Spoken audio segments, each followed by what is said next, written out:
आपको आगे सीखना है कि टेंस के अंतर्गत सेंटेंस कैसे बनाए जाते हैं। तो सबसे पहले तो एक बार फिर से याद दिलाना चाहूंगा, हर टेंस में 3 टाइप के सेंटेंस बनाए जाते हैं और वो 3 टाइप के सेंटेंस होते हैं हमारे पास। Number 1 positive sentence, okay, number 2 negative sentence and number 3 interrogative sentence. ये 3 टाइप के सेंटेंस हमारे पास बनते हैं हर टेंस। आप कोई भी टेंस बनाएंगे तो हर टेंस में आपको ये 3 टाइप के सेंटेंस बनाने हैं, यानी कि टोटल हमारे पास 36 टाइप के सेंटेंस बनेंगे, क्योंकि टेंस के अंतर्गत टोटल 12 पार्ट्स हैं। तो हमारे पास 12 पॉजिटिव सेंटेंस होंगे, 12 नेगेटिव सेंटेंस होंगे और 12 हमारे पास इंट्रोगेटिव सेंटेंस होंगे। तो कैसे बनाते हैं, सबसे सिंपल सा एक शॉर्ट ट्रिक बताऊंगा इसके लिए। आपको पॉजिटिव सेंटेंस बनाने के लिए आपको याद रखना है SHVO। ओके, SHVO का मतलब यहाँ पे क्या है, S means subject, H means helping verb, okay, H means helping verb, then V means verbs form, means verb की कौन सी फॉर्म यूज की जाएगी, देन O का मतलब है ऑब्जेक्ट। ओके, तो कोई भी आप पॉजिटिव सेंटेंस बनाएंगे आपने ये फॉर्मूला याद रखना है, SHVO, subject plus helping verb plus verbs form plus object. मतलब आप किसी भी टेंस को उठा के ले लीजिए, आपने इसके अकॉर्डिंग चलना है। अब कैसे यूज करेंगे देखिए, सिंपल सा, अगर हम रैंडमली कोई भी टेंस बोले, जैसे हमने सपोज प्रेजेंट कंटिन्यूअस का बनाना है, अगर हम बात कर रहे हैं प्रेजेंट कंटिन्यूअस के सेंटेंस की कि हम प्रेजेंट कंटिन्यूअस का पॉजिटिव सेंटेंस कैसे बनाएंगे, तो सब्जेक्ट, ये तो सेंटेंस के अकॉर्डिंग कुछ भी हो सकता है, तो सब्जेक्ट सबसे पहले आएगा, मतलब जो काम करने वाला होगा, सब्जेक्ट का मतलब है काम करने वाले से, तो सबसे पहले आएगा किसी भी वाक्य में, देन हेल्पिंग वर्ब। तो अब आपको पता होना चाहिए कि प्रेजेंट कंटिन्यूअस की हेल्पिंग वर्ब क्या होती है। तो अभी प्रेजेंट कंटिन्यूअस की हेल्पिंग वर्ब HMR होती है, तो HMR का यूज किया जाएगा। Then verbs form, present continuous में वर्ब की फॉर्म कौन सी आती है, तो यहाँ पे आ जाएगा ING form, okay, then object. ठीक है, तो subject plus HMR plus V1 में हम ING ऐड करेंगे और ऑब्जेक्ट का यहाँ पे कर दिया जाएगा। कोई भी टेंस ऐसी अगर आपने बनाना है पास्ट परफेक्ट का, तो इसमें भी यही फॉर्मूला यूज किया जाएगा, SHVO। S stands for subject, S का मतलब सब्जेक्ट है, H बोले तो हेल्पिंग वर्ब, हेल्पिंग यानी कि पास्ट परफेक्ट की हेल्पिंग वर्ब होती है हेड, ओके, देन H के बाद अगला आता है V, वर्ब फॉर्म, यानी कि वर्ब की फॉर्म आती है यहाँ पे थर्ड, पास्ट परफेक्ट में V3, then object is the last word, तो ऑब्जेक्ट यहाँ पे आ जाएगा। तो आप कोई भी टेंस उठा के लेंगे। ऐसे अगर हम बात करते हैं सिंपल प्रेजेंट की, सिंपल प्रेजेंट की अगर हम बात करें तो सिंपल प्रेजेंट में भी हम फॉर्मूला यही यूज करना है, SHVO। लेकिन अब नियम पता होना चाहिए, SHVO का मतलब यहाँ पे क्या है, S का मतलब सब्जेक्ट, ओके, तो H का मतलब हेल्पिंग वर्ब, यानी कि सिंपल प्रेजेंट का हम अभी पॉजिटिव सेंटेंस बना रहे हैं। सिंपल प्रेजेंट का पॉजिटिव सेंटेंस अगर अभी हम बना रहे हैं तो सिंपल प्रेजेंट के पॉजिटिव में हेल्पिंग वर्ब क्या आती है, तो जैसा कि अभी बताया था कि सिंपल प्रेजेंट और सिंपल पास्ट, ये 2 टेंस ऐसे हैं जिनके पॉजिटिव सेंटेंस में हेल्पिंग वर्ब का यूज नहीं किया जाता है, तो यहाँ पे H का यूज नहीं किया जाएगा। इसको यहाँ से हटा देंगे हम जब सिंपल प्रेजेंट और सिंपल पास्ट बनाएंगे। ठीक है, सीधे वर्ब की फॉर्म का यूज करेंगे। तो सिंपल प्रेजेंट में V1 आती है, और सेम ऐसे जब हम सिंपल पास्ट बनाएंगे तो सिंपल पास्ट में हमारे पास क्या आ जाएगा, subject will be remain same, subject same रहेगा, V1 की जगह V2 आ जाएगा यहाँ पे। ओके, यही मेन डिफरेंस होता है सिंपल प्रेजेंट और सिंपल पास्ट में, कि हेल्पिंग वर्ब किसी में भी नहीं आती है जब हम पॉजिटिव सेंटेंस बनाते हैं, और मेन अंतर क्या है, वर्ब की फॉर्म का, यहाँ V1 सिंपल प्रेजेंट में और सिंपल पास्ट में V2 आती है। ओके, अब यहाँ पे हमने एक चीज और बोली कि V1 के साथ साथ यहाँ पे S और ES भी आता है, कि V1 में हम S और ES ऐड कर देते हैं जब सब्जेक्ट सिमिलर होता है। I के अलावा कोई भी सिमिलर सब्जेक्ट होगा तो यहाँ पे S और ES आ जाएगा। ओके, तो ये हमारा बन गया सीधे SHV तक का हमारा हो गया, S का यूज नहीं किया जा रहा है सिंपली, तो O ऑब्जेक्ट, यानी कि ऑब्जेक्ट इसके बाद आ जाएगा। सेम ऐसे यहाँ पास्ट में हो जाएगा, तो यहाँ पे वर्ब की सेकेंड फॉर्म के बाद ऑब्जेक्ट का यूज किया जाएगा। तो आप किसी भी टेंस का इस तरह से बना सकते हैं। अगर आपने सिंपल फ्यूचर का बनाना है, अगर जब हम बात करेंगे सिंपल फ्यूचर की, तो सिंपल फ्यूचर में भी यही फॉर्मूला यूज करना है, SHVO, subject plus helping verb plus verb की फॉर्म प्लस ऑब्जेक्ट। तो सब्जेक्ट की जगह सब्जेक्ट ही रहेगा, कुछ भी हो सकता है सेंटेंस के अकॉर्डिंग। H का मतलब हेल्पिंग वर्ब, तो what is the helping verb of simple future, तो सिंपल फ्यूचर की हेल्पिंग वर्ब होती है विल और सेल, विल और सेल में से कोई एक चीज यूज की जाएगी। देन V का मतलब वर्ब फॉर्म, तो वर्ब की फॉर्म यानी कि सिंपल फ्यूचर जब हम बोल रहे हैं सिंपल फ्यूचर में आती है V1, ओके, देन O का मतलब ऑब्जेक्ट। तो आप कोई भी टेंस बनाएंगे, आपने नोटिस किया होगा सिर्फ अगर बदल रही है तो क्या हर टेंस में हेल्पिंग वर्ब और वर्ब की फॉर्म, तो ये 2 इंपॉर्टेंट चीज है।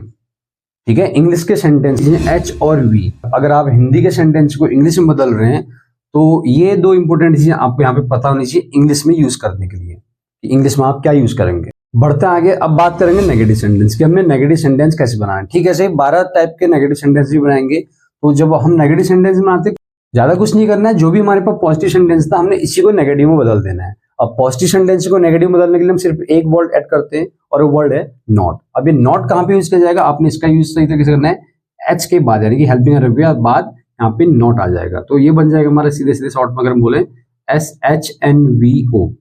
ओके, अब ये SHNVO ये 12 की 12 जगह यूज होगा। तो S का मतलब सब्जेक्ट, ओके, देन H का मतलब हेल्पिंग वर्ब। ये टेंस पे डिपेंड करता है कि हम कौन सा टेंस वहां पे यूज कर रहे हैं। जिस टेंस का हमें फॉर्मूला बनाना होगा उस टेंस की हेल्पिंग वर्ब यूज कर सकते हैं, helping verb. Okay, then N का मतलब नॉट, हेल्पिंग वर्ब के बाद नॉट। देन V यानी कि verbs form, verbs form verb की फॉर्म आ जाएगी यहाँ पे। वर्ब की फॉर्म के बाद ऑब्जेक्ट। ओके, तो इसमें भी ठीक हम उसी तरह से यूज करेंगे जैसे अभी मैंने पॉजिटिव में बताया। जिस टेंस का हमें फॉर्मूला बनाना होगा उस टेंस के हम रूल्स यूज करेंगे। जैसे अगर सपोज हमें बात करनी है सिंपल प्रेजेंट की, अगर हमें सिंपल प्रेजेंट के नेगेटिव सेंटेंस बनाने हैं तो इसका नेगेटिव सेंटेंस बनाने के लिए हमारे पास ये फॉर्मूला रहेगा SHNVO।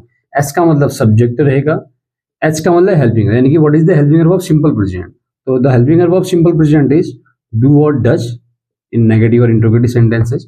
तो डू और डज का यूज किया जाएगा यहाँ पे। देन N का मतलब नॉट, और नॉट के बाद यहाँ पे इनकी V1 वर्ब की फर्स्ट फॉर्म का यूज किया जाता है सिंपल प्रेजेंट में। और यहाँ पे O यानी कि ऑब्जेक्ट आ जाएगा इसके बाद। अगर सिंपल प्रेजेंट का नेगेटिव सेंटेंस बनाना है तो आप इसको फॉलो करेंगे।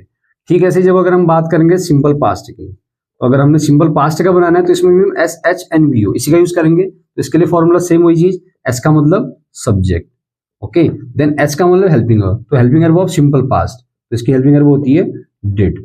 ओके, देन N का मतलब नॉट, ओके, V यानी कि वर्ब की फॉर्म, तो V1 आती है यहाँ पे। देन लास्ट में ऑब्जेक्ट, देन लास्ट में ऑब्जेक्ट। तो कोई भी टेंस ऐसे ही आप बना सकते हैं। अगर आपने प्रेजेंट परफेक्ट का बनाना है तो प्रेजेंट परफेक्ट के वाक्य में भी सेम आपने यही फॉर्मूला यूज करना है SHNVO। S का मतलब सब्जेक्ट, H का मतलब हेल्पिंग वर्ब यानी कि प्रेजेंट परफेक्ट की हेल्पिंग वर्ब हैज और हैव। हेल्पिंग वर्ब के बाद आपने अगला शब्द यूज करना है नॉट, यानी कि N। V वर्ब की फॉर्म, यानी कि यहाँ पे वर्ब की थर्ड फॉर्म आती है, V3 आती है यहाँ पे। प्रेजेंट परफेक्ट में कोई भी परफेक्ट होता है तो V3 आती है। देन O का मतलब ऑब्जेक्ट। ओके, तो इस तरह से आप कोई भी नेगेटिव सेंटेंस बना सकते हैं। जिस तरह से भी मैंने 3 टेंस आपको बताए, आप 12 के 12 टेंस ऐसे बना सकते हैं। सब जगह आपने SHNVO का यूज करना। बढ़ते हैं आगे इंटरोगेटिव सेंटेंस। तो अभी देखो जैसे हमने पॉजिटिव से नेगेटिव बनाया, ऐसे हम नेगेटिव से इंटरोगेटिव बनाएंगे। अब इंटरोगेटिव बनाने के लिए हमें सबसे पहले याद रखना है क्वेश्चन वर्ड। ओके, तो क्वेश्चन वर्ड आएगा और अब इसकी ओर बढ़ेंगे नेगेटिव में। तो नेगेटिव में भी हमने जैसे लिखा SHNVO, इसमें से H को सबसे पहले लिख लो, तो H यहाँ पे सबसे पहले आ गया। अब बचा हमारा SNVO। ओके, तो SNVO। ओके, एक बार फिर से देखिए, क्वेश्चन वर्ड सबसे पहले आ जाएगा और ये जो नेगेटिव वाला जो फॉर्मूला था SHNVO वाला, इसमें से H को हमने सबसे पहले बाहर ले लिया H, तो बचा हमारे इसके बाद SNVO लास्ट में आ जाएगा क्वेश्चन मार्क। तो कोई भी इंटरोगेटिव सेंटेंस बनाना है आप इस फॉर्मूला का यूज करना 12 की 12 जगह। तो इसका बनेगा पूरा QW यानी कि क्वेश्चन वर्ड। क्वेश्चन वर्ड के बाद अगला शब्द होगा helping verb, helping verb. Then अगला शब्द होगा S यानी कि सब्जेक्ट। S के बाद अगला होता है N यानी कि नॉट। N के बाद होता है अगला V यानी कि वर्ब की फॉर्म, कौन सी फॉर्म आएगी यहाँ पे। देन V के बाद अगला होता है हमारे पास O यानी कि O का मतलब object, at last question mark. Okay, तो 12 की 12 जगह हमने इसी को यूज करना है। अब देखिए हम कोई भी अगर बनाए, जैसे सिंपल प्रेजेंट का बनाना है तो पहले तो एक क्वेश्चन वर्ड आएगा ही आएगा, question word plus helping verb. अब सिंपल प्रेजेंट का अगर हम बोल रहे हैं तो सिंपल प्रेजेंट की हेल्पिंग वर्ब, ऐसे जो भी टेंस बोलेंगे उस टेंस की हेल्पिंग वर्ब यहाँ पे किया जाएगा। तो सिंपल प्रेजेंट की हेल्पिंग वर्ब होती है डू और डज। ओके, हेल्पिंग वर्ब हो गई। देन सब्जेक्ट सेंटेंस के अकॉर्डिंग आ जाएगा। देन N का मतलब नॉट यानी कि वर्ब की फॉर्म। सिंपल प्रेजेंट अगर हम बोल रहे हैं तो सिंपल प्रेजेंट में V1 आती है। देन ऑब्जेक्ट लास्ट में ऐसे आ जाएगा। ओके, ऐसे अगर सिंपल पास्ट का बनाना है इसमें ऐसे आएगा, क्वेश्चन वर्ड सेम आएगा। डू डज की जगह यहाँ पे डिड आ जाएगा, डिड के बाद सब्जेक्ट सेम रहेगा, नॉट सेम रहेगा, यहाँ पे भी V1 ही आता है। सिंपल पास्ट वगैरह बात करें V1 प्लस ऑब्जेक्ट। तो अगर कोई भी बनाएंगे ऐसे, अगर सिंपल फ्यूचर का बनाना है question word will be same, do does की जगह और डिड की जगह यानी कि यहाँ पे हेल्पिंग वर्ब की जगह हमारा आ जाएगा विल और सेल, क्योंकि विल और सेल हेल्पिंग वर्ब होती है सिंपल फ्यूचर की। देन सब्जेक्ट कुछ भी हो सकता है सेंटेंस के अकॉर्डिंग, नॉट हो भी सकता है, नहीं भी हो सकता है, अगर होगा तो यूज करेंगे, नहीं होगा तो नहीं करेंगे, क्योंकि मेन फोकस करना है इंटरोगेटिव पे, क्वेश्चन पे। तो V1 सिंपल फ्यूचर में भी V1 आती है, तो यही रहेगा V1 यहाँ पे, ऑब्जेक्ट ऑब्जेक्ट ही आएगा लास्ट में क्वेश्चन मार्क। ओके, ऐसे अगर पास्ट परफेक्ट बनाना है तो क्वेश्चन वर्ड ऐसे ही रहेगा। अब ये हेल्पिंग वर्ब चेंज हो जाएगी, बस पास्ट परफेक्ट की हेल्पिंग वर्ब होती है हमारे पास हैड, तो क्वेश्चन वर्ड के बाद हैड आ जाएगा, उस हैड के बाद यहाँ पे सब्जेक्ट कुछ भी हो सकता है सेंटेंस में, नॉट होगा तो आएगा, नहीं होगा तो नहीं आएगा। V1 यानी कि अब यहाँ पे अभी तक हम V1 का यूज करते हैं, अब यहाँ पे कौन सी फॉर्म यूज की जाती है वर्ब की, अगर हम बात कर रहे हैं पास्ट परफेक्ट तो पास्ट परफेक्ट में V3 का यूज किया जाता है, तो बाकी ये चीजें सेम रहेंगी, सिर्फ ये दो चीजें बदलेंगी, हेल्पिंग वर्ब और वर्ब की फॉर्म। तो एक ऐसा टॉपिक है जिसके माध्यम से आप हिंदी के सेंटेंसेस को इंग्लिश में काफी आसानी के साथ बना सकते हैं, और इसमें आपको पता चलेगा कि कहाँ पे आपने किन शब्दों का यूज करना है, कि कोई भी सेंटेंस आप जब इंग्लिश का लिखेंगे तो शब्दों का एक सही क्रम क्या रहेगा। तो शब्दों को उनके सही क्रम में यूज करने के लिए आप ये फॉर्मूला यूज कीजिए। पॉजिटिव के लिए SHVO, कोई भी पॉजिटिव बनाएंगे SHVO का यूज किया जाएगा, कोई भी नेगेटिव बनाएंगे SHNVO का यूज किया जाएगा, और कोई भी इंटरोगेटिव बनाएंगे तो सबसे पहले क्वेश्चन वर्ड का यूज करना है, उसके बाद H को आगे ले लेना है नेगेटिव वाले में से, फिर बच जाएगा SNVO। तो ये 12 की 12 जगह ये यूज किया जाएगा। तो एक बार ब्रीफली बताना चाहूंगा फिर से कि आपको हर टेंस की आइडेंटिफाई आनी बहुत जरूरी है, बिना आइडेंटिफाई के आप कुछ नहीं कर पाएंगे। और दूसरा जो आपको आना चाहिए हेल्पिंग वर्ब, हर टेंस की हेल्पिंग वर्ब आपको पता होनी चाहिए। तीसरी चीज आपको हर टेंस में वर्ब की फॉर्म पता होनी चाहिए, कहाँ पे कौन सी वर्ब की फॉर्म आती है। और उसके बाद जो चौथा स्टेप आपको पता होना चाहिए कि how to make sentences, how to make sentences. Okay, कि पॉजिटिव सेंटेंस कैसे बनाते हैं, नेगेटिव सेंटेंस कैसे बनाते हैं, और इंटरोगेटिव सेंटेंस कैसे बनाते हैं। तो सबसे पहले आप ये सारी चीजें समझने की और याद करने की कोशिश कीजिए। अगर आपके मन में कोई भी डाउट होगा तो आप क्वेश्चन पूछ सकते हैं कमेंट बॉक्स में। मिलते हैं अपने अगले वीडियो में, तब तक के लिए बने रहिए all in one smart learning के साथ।